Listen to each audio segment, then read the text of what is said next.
Setelah Kevin Dix, kini timnas Indonesia dipastikan bakal ketambahan amunisi baru lewat pemain keturunan yang baru saja tiba di Jakarta hari ini, Rabu, 13 November 2024. Mereka adalah Tim Gepens dan Dion Marks, dua pemain muda dari Liga Belanda tersebut terpantau sudah tiba di tanah air.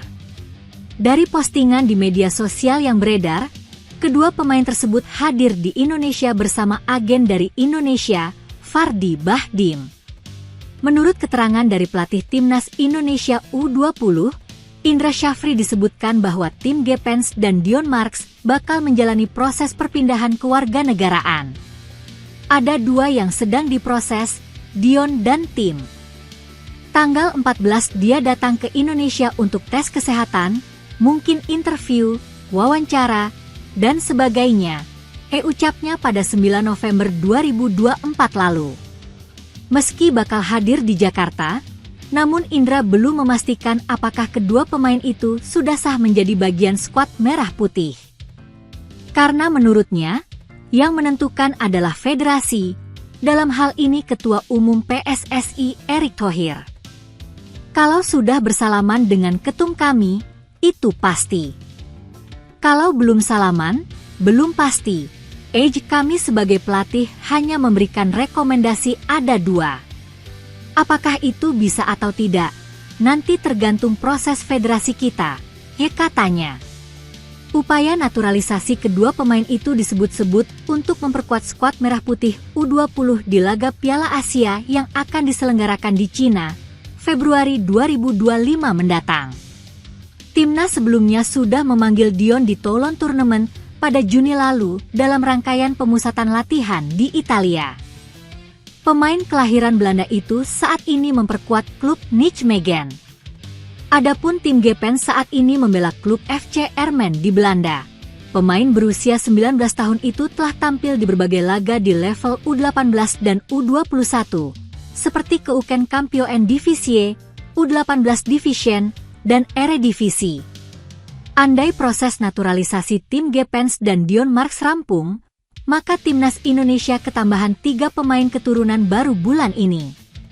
Sebelumnya pada Jumat, 8 November 2024, lalu, skuad Garuda resmi ketambahan Kevin Dix yang sah menjadi WNI setelah mengambil sumpah dan janji pewarganegaraan di Copenhagen, Denmark. Kehadiran Kevin Dix bakal jadi amunisi berharga timnas Indonesia senior yang akan tampil di putaran ketiga kualifikasi Piala Dunia 2026 bulan ini. Media Jepang menyoroti kondisi terkini timnas Indonesia asuhan Shin Tae-yong jelang pertandingan penting pada 15 November mendatang.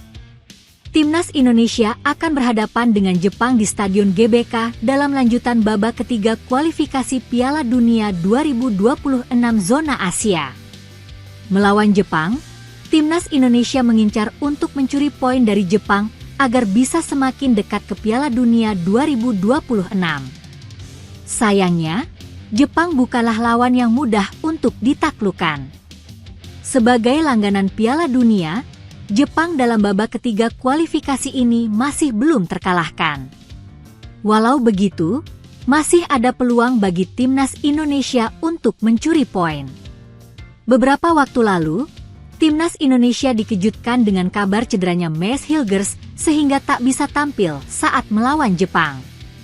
Meski bermain tanpa Mads Hilgers, timnas Indonesia tetap membuat media Jepang khawatir. Apalagi menurut media Jepang, timnas Indonesia baru saja dapat bantuan dari FIFA. Bantuan apakah itu?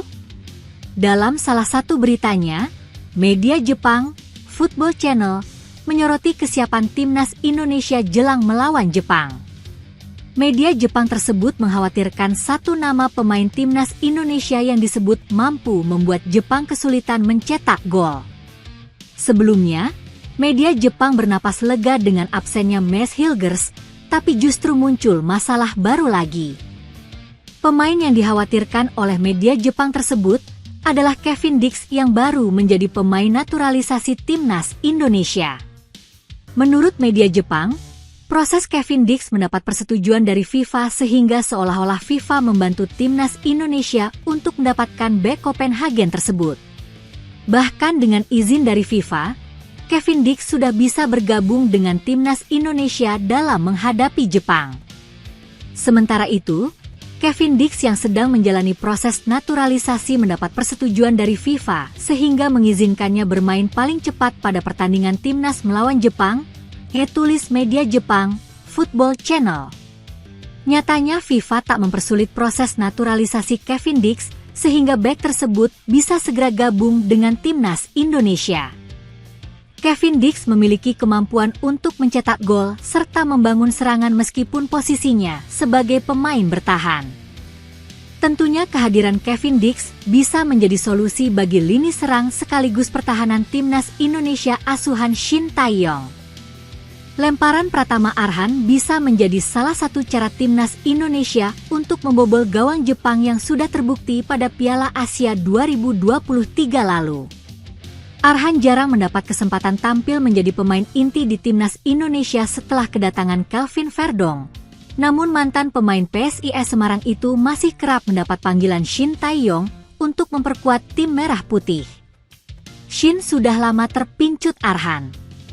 Bermula dari pemanggilan ke timnas Indonesia U19, Arhan lantas mendapat tempat di tim senior.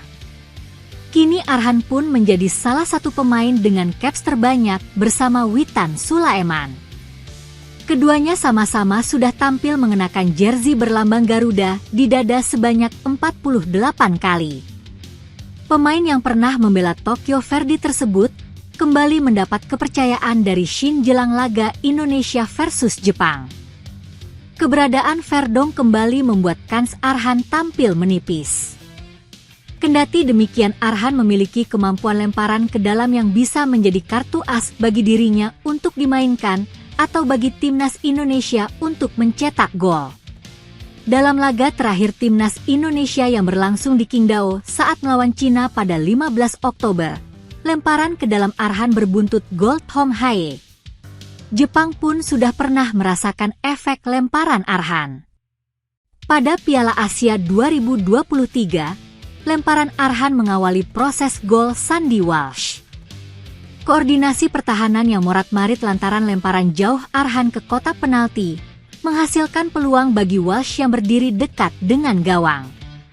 Setelah pertandingan terakhir fase grup Piala Asia 2023 tersebut, Takumi Minamino dan Koki Machida pun membahas lemparan Arhan.